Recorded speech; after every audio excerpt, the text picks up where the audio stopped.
Hi, hello friends. Welcome back to Night Court Narrative. Please forgive. I have no idea why I said hi like that. Like that was so aggressive and so rude, was it not? Like, damn. But hello, how are you guys? I hope you are doing absolutely phenomenal.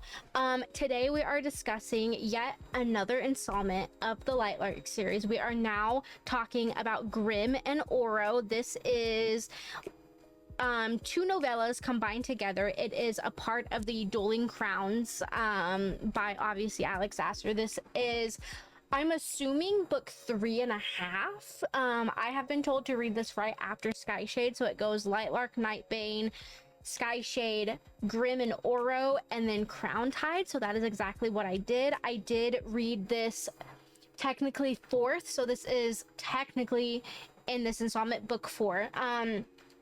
This book is completely cut in half. We have two novellas into one. One is all about Grimm and one is all about Oro. I did read Grimm's first, so I will go into that. But Grimm's novella, it was phenomenal. First of all, this entire book, aka, so when I say this book, I'm talking about both novellas combined. This book was phenomenal. If I had to do an average rating over the whole thing, I would give it a 4.5. Grimm's point of view I gave a 5-star, but Oro's I gave a 4-star. Now, does that mean Oro's was better or it was worse? No. Now, this is where it's going to get confusing, so follow me. Story-wise, Oro's was better, but it got a worse star rating. Why is that, you ask? I'm gonna tell you. So needy. God. I absolutely loved both POVs, but I did find that Oro's POV was way better. I found the descriptions way better. I found the behind the scenes aspect of it way better. However, because there was so much going on in a 260 page span, I found that the Oro POV was a little bit slower than all of the other Lightlark books, so it did bring an entire star down for me personally. Am I being selfish? I think so. Does this book deserve this version of the novella deserve a 5-star? Yes. Am I possibly going to feel bad by the end of this and change my rating to a 5-star? Most likely yes. But with that being said, let's go ahead and get to it. This is going to be kind of a really short video, but we have Grimm's novella. I did read his first. We get to dive into his past. We get to see his motivations, his darker side, like the darker personality. He shows a little bit more of his obsession and love for Isla, and it gets to dive into their history a little bit more. We get to see more of the flashbacks from, I think, Nightbane, but we get to see them in real time, if that makes sense. We get to see parts of Nightbane as well retold from his point of view, and obviously why he made the choices that he did. With that being said, I really did love this. I got to see a little bit more on why Grimm is the way that he is. He definitely does everything with Isla in mind. He is an asshole on the outside. He is definitely rough around the edges, but on the inside he is a lot softer than what he appears, and with that he has the personality of a golden retriever, which I will say the same about Oro.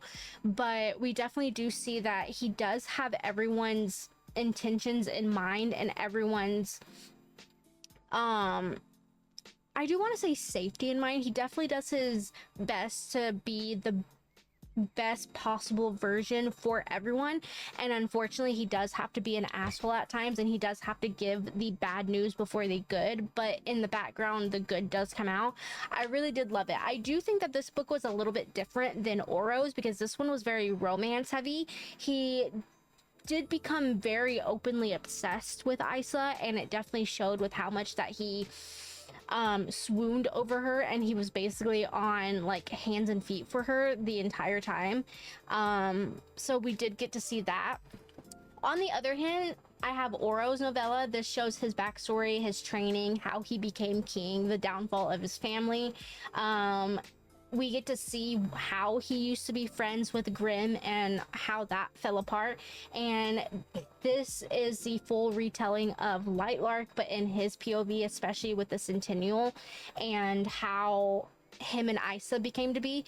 And as I mentioned with Grimm, he does have a very, very golden retriever vibe. He is not as stuck up as a lot of people would think, and he is not as passionless and as personality less as a lot of people have said in their reviews as well. I do think that this gives very well like insight on how he actually is as a human, and it does a really good job. It definitely paints him in a very brighter picture, and I really love to see Oro. I understand I keep saying that I'm a Grimm girly, but Oro is actually a fucking sweetheart, and even though he had done some wrong in the other books, he definitely did his best to have a reasoning behind them. And, you know, in Lightlark, he did kind of go against Isla at one point, but it was for her better judgment, and it was to better the situation at the time. And seeing that in the moment, you definitely don't get that bigger picture, and you don't get that sense of light, I guess. But now definitely seeing the light at the end of the tunnel, I can see that he was the best. And I do think obsession wise, Oro probably is the better option for her, because he does allow her to be herself unapologetically, which even though Grimm does the same, I do think Grimm has kind of a weird obsession with her to the point where it becomes a little bit inappropriate and kind of Stockholm syndrome-y. I do think Alex has plans for Grimm to be the final choice, but I don't know. I kind of hope I see Oro prevail a little bit. But yeah, the Oro's novella was way better. We got to see more of the behind the scenes. We got to see a little bit more behind the choices he had to make for his family, the choices he had to make for the Centennial, the choices he had to make with the other rulers. We got to see a little bit more about that. On Grimm's novella, it was more just romance. It was more about the history with him and Isla and how that became to be. So I do think that the novellas are two completely different aspects, are two completely different sides of the coin, which is very appropriate seeing how we have Grimm and Oro, obviously both different sides of the coin as well. But yeah, that is really all I have. I really think that this was good. I do think I'm actually going to change Oro's POV to a 5-star as well. So this entire book is a 5-star rating for me. I really enjoyed it. If I have to recommend one over the other, I would say that Oro's POV was better. However, they were both equally as good, and I do like to see the different personalities shine through.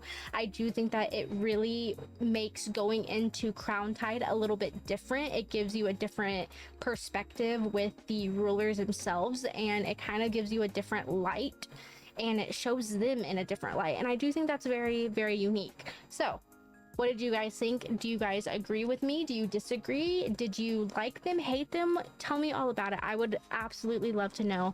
And yes, yeah, I really loved this novella. Really loved this novella. It was probably, I know it's just novellas, but this is probably my second favorite in the entire series. Sky Shade, this one, and then Lightlark, and then Nightbane, and then I haven't read Crown Tide yet, so we're getting there. So yeah, definitely let me know what you guys thought. I'm sorry this is such a short video, but novellas are tiny. But yes, let me know what you guys thought, and I will see you guys in the next video. Bye.